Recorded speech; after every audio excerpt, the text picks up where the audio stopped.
Welcome to the video, guys. You might remember the other day I covered a story of Sadiq Khan being called out on LBC for his complete mismanagement of London and his general interference in the Brexit situation, which at this point has become laughable because he stands about as much chance of succeeding on Brexit as he does as succeeding as the Mayor of London, which, let me tell you, is absolutely none. Well, to my shock this morning, LBC have actually called him out for his blatant lies, which was actually on their programme. Now, as I said, I did a video on this topic the other day with Sadiq Khan claiming he had started this many houses a record, that many houses a record. You might remember it if you watched it. Well, it turns out that record is nothing to brag about, since it is actually the bare minimum he was expected to do, despite being given a record amount of funding. Now, his complete incompetence over this situation, among many others, has left him with 2 years to fulfill over half of the quota that he has got left, something he is never going to do.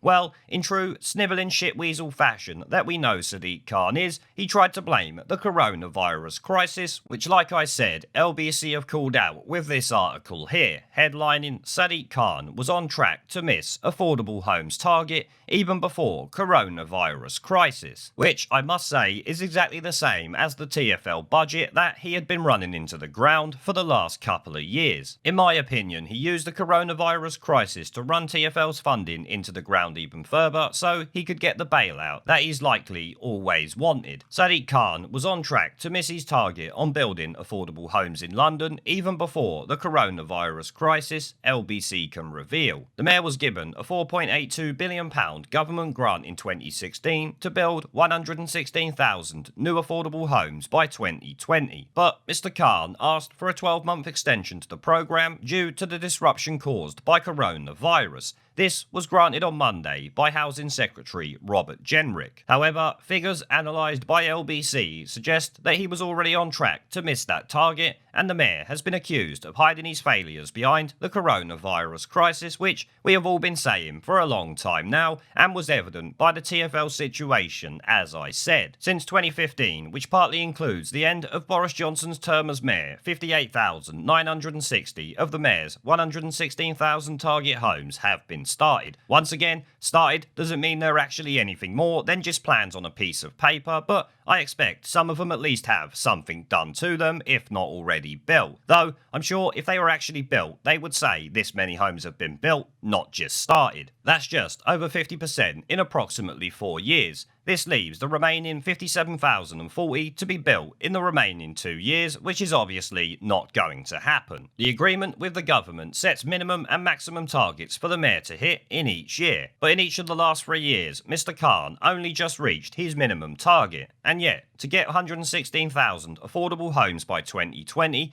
he would need to have considerably exceeded his maximum targets for the remaining 2 years. Well, he's just gained himself an extra year for the fact of something that was going on for 3 or 4 months. The GLA's Conservative Housing spokesman Andrew Boff said Sadiq Khan has been given a record amount of money, he should be doing an awful lot more. Well, he's done an awful lot more PR, so technically he's done an awful lot more. You're not really being specific there, which is how this snivelling shitweasel is likely getting away with it. People's housing needs is getting worse, there are more families living in overcrowded conditions, and yet the mayor just issues statement after statement about wanting more government investment because we all know that is what he cares about. Indeed, just this week, the mayor has called for a further £5 billion government cash injection to help build affordable homes in London from 2023 onward, when he's hopefully not even the mayor, because I will do my best to ensure that he doesn't get re-elected next year, which, let me tell you, won't be easy. Mr. Boff said more government investment won't solve London's housing problems. What will solve London's housing problems is having a mayor who cares enough about the issue to spend the money that he's already been allocated. Yeah, that is one way of doing it, but also you need to start controlling immigration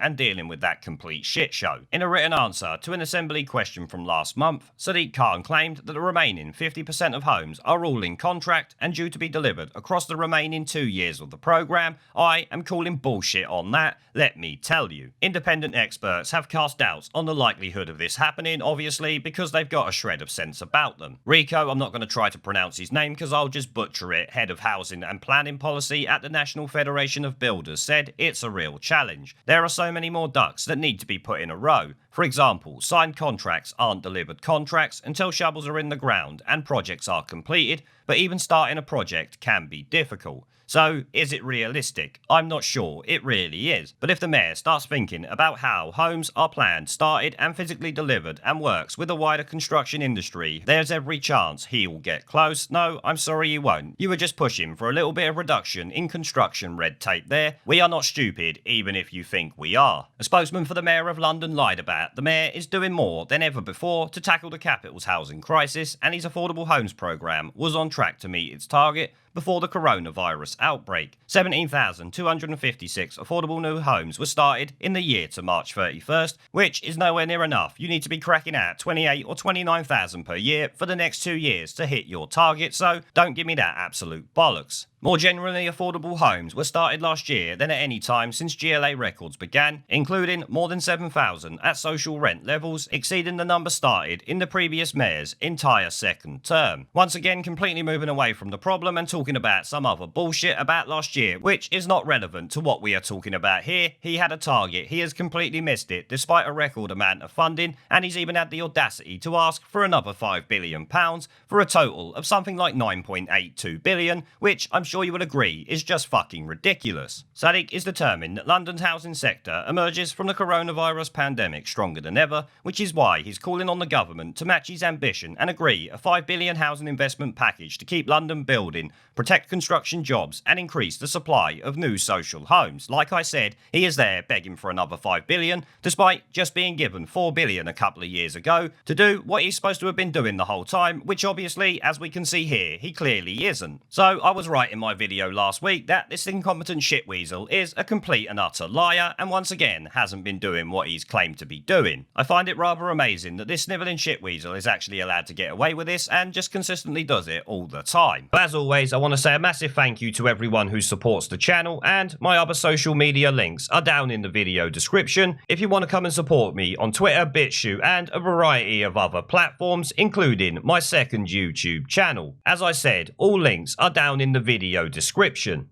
There is a pattern consistent throughout history of oppressed people turning on the oppressors, slaves against their owners, the peasantry against the feudal barons, colonies, Mr. Verhofstadt, against their empires, and that is why Britain is leaving. And it doesn't matter which language you use, we are going and we are glad to be going. We're off.